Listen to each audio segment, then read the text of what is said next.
Орчундуу окуялар жана кызыктуу фактыларды камтыган маалыматтар менен тааныштырабыз. Саламатсыздарбы? Алгач окуялардан кыскача түрмөк. Жалал Абаддын Сузак районунда 16 жаштагы кызга үйлөнүп алган милиция кызматкерине иш козголду. Парламентте Кумтөр Голд компания ишканасынын айланасындагы чууну ийгиликтөө боюнча депутаттык комиссия түзүлдү. Гиннес китебине кирүүдөгү кызыкчылыктар Манас эпосун узак убакыт айтуу атаандаштыкка алып баруудабы. Ийип турган чагында күн чакчайып төбөдө.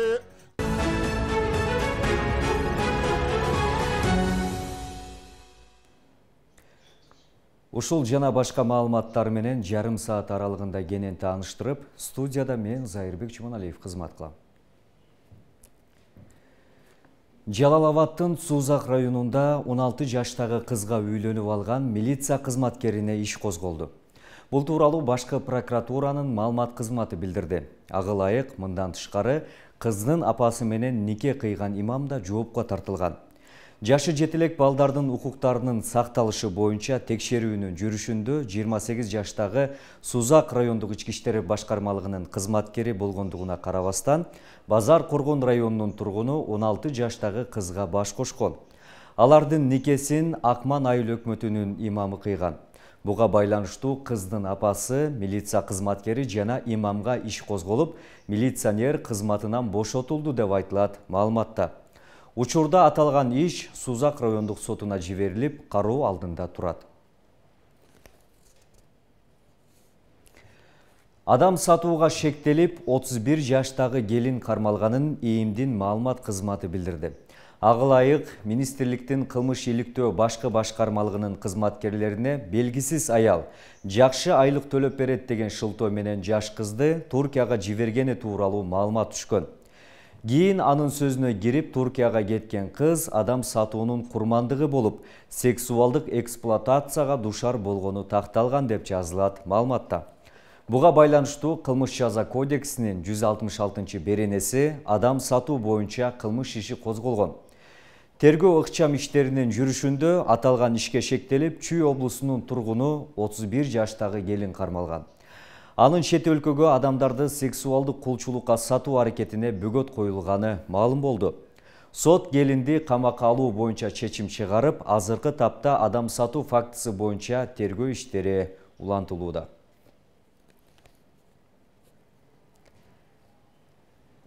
Транспорт жана коммуникация министрлиги Кыргыз-Тажик чегарасындагы соңку куралдуу кол салууда жардырылган Ак Суу дарыясындагы көпүрөнү калыбына келтирүү иштери уланып жатканын билдирди.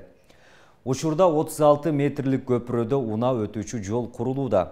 Буга чейин аталган министрлик Баткен районундагы Көкташ, Аксай, Тамдык автожолунун 7-чакырымындагы Дача чайхана тилкесинде Ак Суу дарыясына курулган көпүрөнү тажик аскерлери жардырган деп билдирген.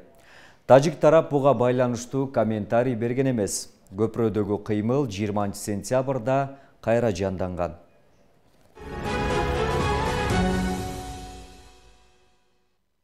Чыгарылышыбызды түз эфирде башка жаңылыктар менен улантабыз.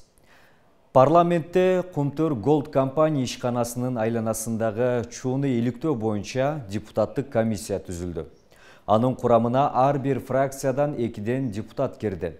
Жанар Акаев, Адахан Мадмаров, Исхак Масалиев, Нурлан Шакиев, Нилифар Алимжанова, Марлен Маматалиев, Балбак Түлөбаев, Надира Нарматова, Марат Мураталиев, Улугбек Ормонов, Максат Сарбагышев, Арсланбек Малиев, Шайлобек Атазов.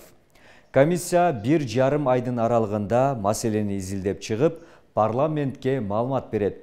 Белгилеге кетсек, Кумтөрдөн казылган 19,2 тонна алтындын ат аталбаган өлкөлөргө сатылышы тууралуу чуу чыккан. Андан тышкары Кумтөр Голд компания ишканасынын директору Теңиз Бөлтүрүк кызматтан четтетилген. Башкы прокуратура компанияда коррупциялык схема түзүлүп, мамлекетке 1 миллиард сомго жакын зыян келтирилгенин билдирген.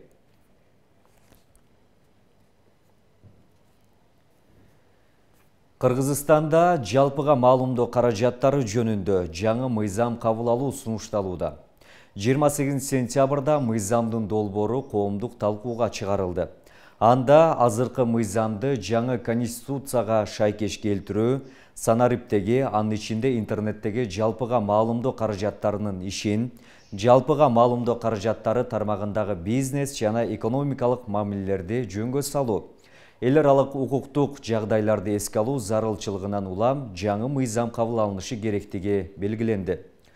Долбоордун концепциясында жазылгандай, интернет телекоммуникациялык түйүнүнө жалпыга маалымдоо каражаты деген макам ыйгарылып, азыркы мыйзамдын түшүнүк аппараты радикалдуу түрдө кайра каралып чыгууда.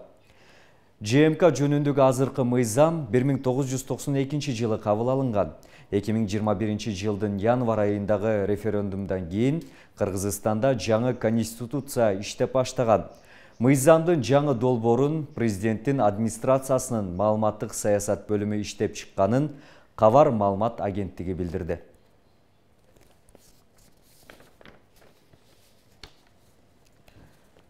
Ош облусунда кышка даярдык боюнча 68% гана жумуш аткарылган. Бул тууралуу бүгүн Ош облусунда күз-кышка даярдык боюнча штабтын жыйынында айтылды. Облус боюнча 225.360 тонна шарттуу каттуу отун даярдалышы керек болсо, социалдык объектилер 53% гана көмүр менен камсыздалган. Мындан сырткары электр мамычаларынын, чордондорунун оңдоп түзөөдөн өткөрүлбөй, даярдык иштери кеч башталганы сынга алынды.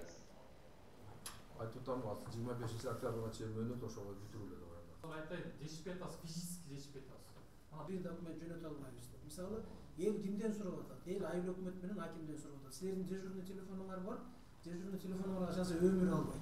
Алгаш жыйында ар бир район акими кышка даярдык боюнча маалымат берди. Жергиликтүү бийлик өкүлдөрү электр жарыгынын тез-тез өчүрүлүшү иш алып барууда кыйынчылык жаратып жаткандыгын билдиришти. Оңдоп түзөө иштеринин күз айларында жүргүзүлүшү окуу процесстерине, администрациянын иштерине терс таасирин тийгизүүдө. Өзгөчө санариптешүү учурунда электр энергиясынын өчүрүлүшү менен интернет берүү токтоп, жумуш алып барууга болбой калат. Райондо өткөн жылга салыштырмалуу 90 жолу өчүрүүгө көп болгон. Сентябрь айында эле 52 жолу электр жарыгы өчүрүлгөн. Санариптештирүү боюнча свет өчтө бизде интернет өчүп калат. Аны өзүңүздөр билесиз. Бизде ошо Кабминден койгон тапшырмаларды ошого да кескесе такалып, тем более ошо ушул жылы бөтөнчө өчүрүүлөр көп болду да. Анан мына сентябрь айында өчүргөндө өзүңүздөр билесиз, азыр окуу башталды мектептерде, бала бакчаларда, алда көп кыйынчылыктарды алып келип атат. Мен сунушун берген ошо массалык каражаттар менен тыкыз иштеп ошо маалыматтарды берип турса, андан тышкары ошо ремонтту деле кыштан чыккандан кийин эле тезирээк баштаса бизге жакшы болмок. Ош электро жана Ош ПС ишканасы биригип, Ош электр тармактары ишканасы түзүлгөн. Мындан улам жаңы кызматкерлер келгенине байланыштуу ремонттоо иштери кечеңдеген. Быйылкы жылы 3000 мамыча оңдоодон өтүшү керек болчу. Учурда анын 2000 эле орнотулган. Ал эми көмөкчү чордондор орнотула элек, бирок капиталдык ремонттон 100% өткөн. Ишкана ремонт иштерин 1 ай ичинде аяктоо тапшырмасын алды. Жогорку чыңалдагы анан кийин кичинекей чыңал баары чогулуп бир эле ишкана болуп калды. Кышка даярдык боюнча айта кетсем, азыркы учурда бизде ошо физический объем уже 100%га чейин бүтөдүк, бирок дагы көйгөйлөр бар. Ошо көйгөйлөр аткарууга мына азыр биз губернатордун атына сөз бердик. Ушул жылдын айдын октябрдын айына чейин бүтүшүгө деп айттык да. Эң башкысы ошол эми азыр реализацияланып айттым, 10 ноябрда кайрадан чогулуу болот. Ошол жерде дагы жасаган жумуш боюнча дагы отчеттер беребиз. Кабыл алынган токтомдун негизинде кыш мезгилине даярдык көрүү үчүн облус боюнча 225.360 тонна шарттуу катуу отун даярдалышы керек. Ушул жылдын 20 сентябрына карата облустагы 88 айылдык жана 3 шаардык округтарда 91 көмүр даярдоо боюнча тендерлер өткөрүлүү керек болсо, 91 тендер өткөрүлүп, жеңүүчүлөр аныкталып, келишим түзүлгөн. Деген менен бүгүнкү күндө социалдык мекемелер 53% гана көмүр менен камсыздалган. Бұл көптен де келіп жүрген маселелер. Мисалыға, азыр ошол көмір келіп бара турган болсо, ошол мектептин директорлори, айыл өкмөттөр бардыгы башында туруп өздөрү кабыл алсын депчи. Себеби дегенде азыр кабыл алат дагы кыш мезгилинен сапаты начар экен деген сөздөр болбосун деп, биринчи кезекте сапатка көңүл бургула деп, анан ошо санына. Мисалыга айта турган болсо, кээ бир мектепке мисалыга 60 тонна көмүр керек болсо, ошо тендер уткандар 40 тонна эле көмүр аппараттагын ошол жердеги жетекчилер менен сүйлөшүп алып, мына камсыз кылдык деп коет. кыш мезгилинде ошо көмүр жетпей калган учурлар болот да. Ошондуктан азыр баардык ошол жанагы товардык накладнолор менен кабыл алууга деп атабыз. Санын дагы ошо сапатыга дагы көзөмөл жүргүзүлөт деген тапшырманы бердим. Демек 20 октябрь күнү толугу менен ошол область боюнча социалдык объектилер көмүр менен камсыз болуп бүтүш керек. Кышка даярдык боюнча штабтын жыйыны кылкандуудан эгиндерди ооруп жыйноо жумуштарынын жыйынтыгын чыгарган кеңешме менен уланды. Анда айыл чарбасында органикалык жер семирткичтерди колдонуу, интенсивдүү бактарды көбөйтүү маселелери талкууланды. Исхак Туратбеков, Бектур Мойдунов, Ош ТВ.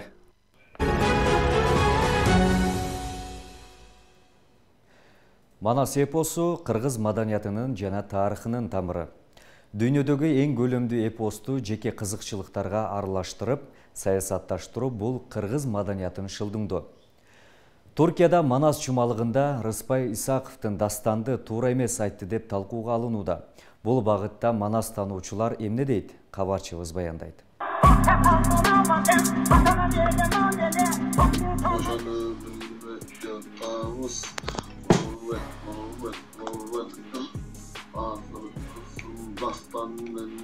Ben okup otursam uyat işte. Misal üçün Sayapay Karalaytın aytkanlarını okup жүрөсүңөр. Жөнүл өзүң көрмөй албай көздөн жаш чыгып, аны карап отурган элдер күлүп.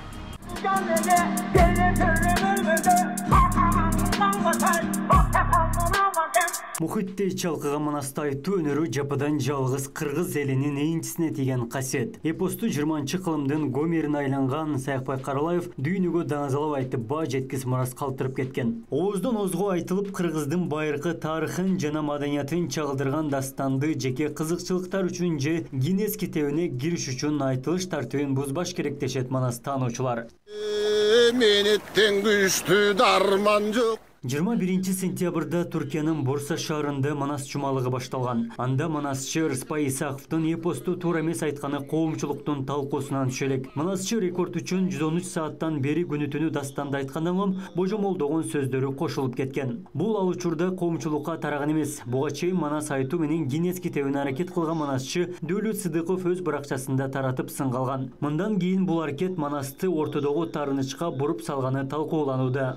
Анан эми бул жерде өзүбүздүн ичара бир мындай жакшы эмес мамиледен да болуп калышы мүмкүн бул нерсе. Жанагы Рыспай Исаков айтып атканда 4-чү сутка айтканда оор аябай. Анан ал жерде улам токтолуп, шашпай, транс абалында. Анан чарчалып, энергиялык запас азайып калган мезгилде жерлерин монтаждап алып туруп анан кайра коюп берип атпайбы? Мунун өзү аябай жакшы эмес да.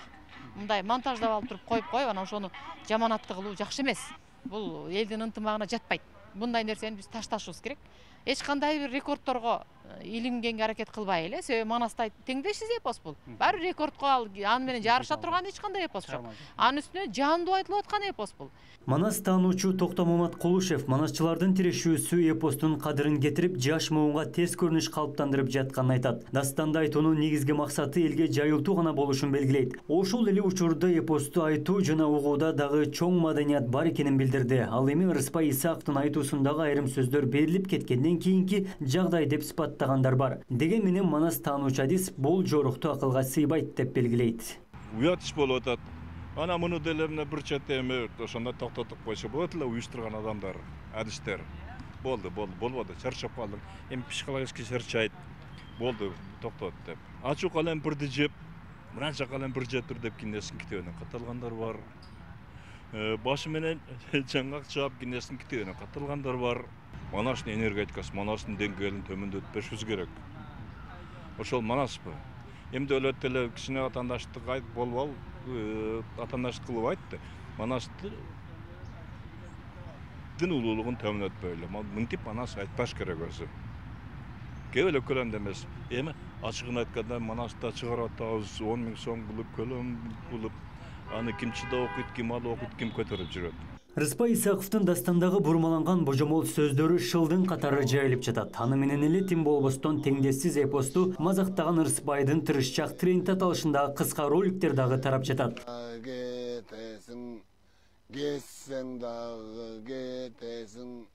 Буга чейин Манас эпосу ЮНЕСКОнун материалдык эмес маданий мурастар тизмесине катталган. Ал эми Манастын узак убакытка чейин айтылышы боюнча буга чейин аракеттер жасалган. Анын бири манасчы Дөөлөт Сыдыков 2020-жылы 14 саат 27 мүнөт айткан.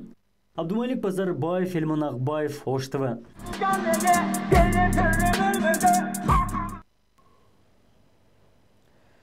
Бүгін СССР'дин эл сүрөтчүсү Гапараитиевдин 110 жылдыгы белгиленди. Сүрөтчүнүн тоолу өскөн Төлөкөн айылында сүрөтчүсү Гапараитиевдин эстелигине гүл чамбар коюлуп, Куран окулду.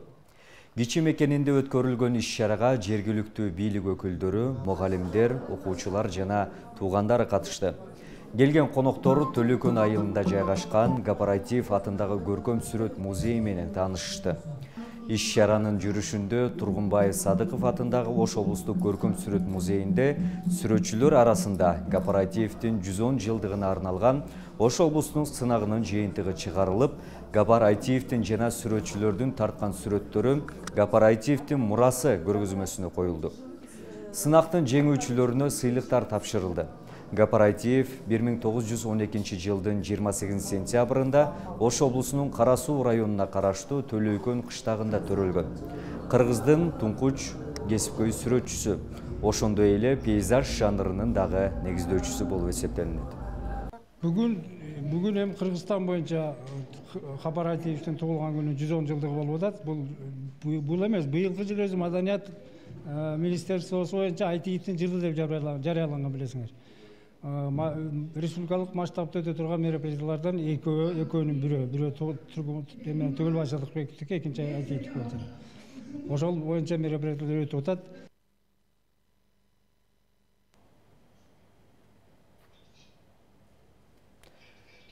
Урматтуу телекөрүүчүлөр, күндү жыйынтыктоочу жаңылыктарыбыз ушулар менен соңуна келип жетти. Кечиңиздер көңүлдүү болуусун тилеп, сиздер менен коштошом.